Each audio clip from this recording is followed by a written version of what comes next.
पीले दांत वाली बहू। रंजना कभी ब्रश नहीं करती थी। उसे कितनी बार उसके माँ बाप ने डांटा, लेकिन उसका कोई असर उस पर होता ही नहीं था, जिस कारण से उसके दांत पीले पीले हो जाते हैं। शादी के बाद अरे बहू, वैसे तो तुझ में कोई कमी नहीं है, पर तेरे दांत इतने पीले कैसे हैं बेटा? कैसे मतलब? कोई सर्जरी थोड़ी ना कराइए।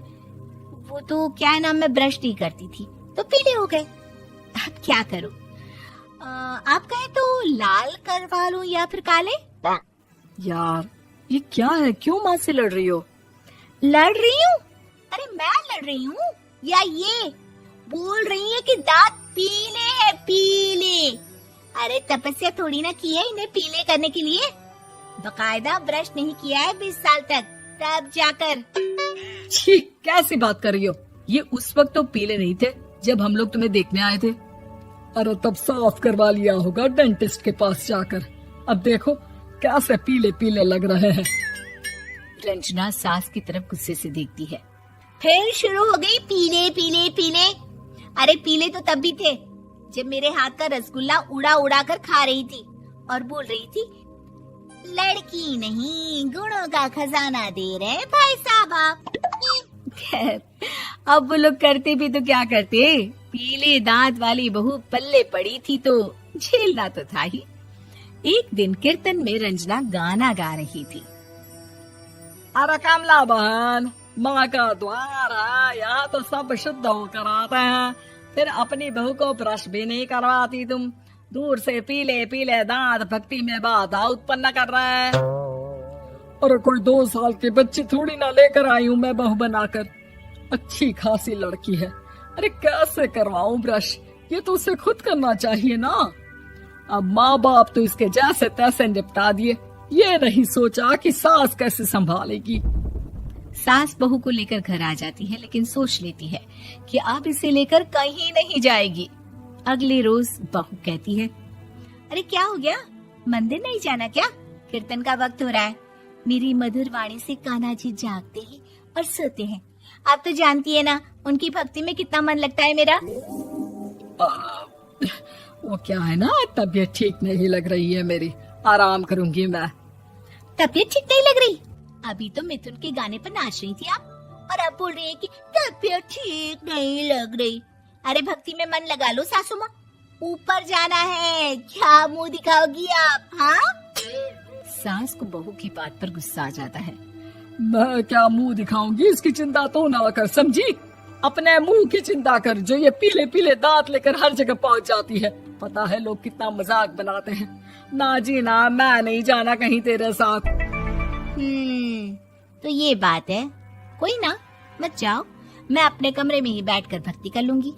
ऊपर वाला दांत थोड़ी ना देखता है, मन देखता है, भावना देखता है। और अरे बस बस, तू सब कुछ दिखा, बस ये सफेद चमकदार दांत ना दिखाना किसी को, है? जा यहाँ से। बहू को सास की बात का कोई फर्क नहीं पड़ता, वो तो जैसी थी वैसी ही रह जाती है। सुबह नहाकर किचन में खाना बनाना, फिर खाना खाना, कीर्तन भजन करना और सो जाना। एक दिन, माँ जी मैं सहेली के घर जा रही हूँ, शाम को लेट आऊंगी। हाँ हाँ तो जाना, मैंने कौन सा तेरी आरती करनी है घर पर बैठकर। रंजना सहेली के घर जाती है, जहाँ वो पार्टी में जाने की तैयारी कर रही होती है। अरे शिखा, कहाँ जाने की तैयारी कर रही है? मैं गलत वक्त पर आ गई क्या? अरे नहीं यार, उल्टा सही वक्त पर आई है। मैंने ये साड़ी और ज्वेलरी निकाली है यार, शाम को इनके ऑफिस की एक पार्टी में जाना है। बताना कैसा लग रहा है ये सब? नहीं यार, इस ड्रेस के साथ तो वो वाली ज्वेलरी अच्छी लगेगी। हाँ हाँ सही बोल रही है, मैंने ध्यान ही नहीं दिया। वैसे तो हमेशा से मस्त फैशन सेंस रखती है। तो बड़ा जाती होगी ना पति के साथ पार्टी में। रंजना कुछ नहीं बोलती, बस सोचती है कि यार काश ये बात सही हो जाती, पर मैं क्यों नहीं जाती पार्टी में? क्या इन लोगों की कोई पार्टी होती नहीं होगी? रंजना घर आती है और रात में पति से सवाल करती है, एक बात बताइए, आप मुझे किसी पार्टी में क्यों नहीं ले जाते? क्या आपकी यहाँ ऑफिस में पार्टी नहीं होती? पति बेचारा क्या कहता कि दांत पीले हैं तुम्हारे इसलिए। अरे कोई पार्टी होती नहीं हम लोगों के ऑफिस में, तो कहाँ से लेकर जाऊं?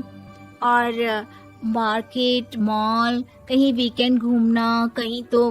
अरे यार, सारे हफ्ते में एक छुट्टी मिलती है, तो सोचता हूँ कि आराम ही कर लूं। क्यों? रंजना मन मार के रह जाती है। पहले कभी सास के साथ मंदिर जाया करती थी, लेकिन वो भी सास ने ले जाना बंद कर दिया। घर बैठी बैठी रंजना बोर हो जाती है।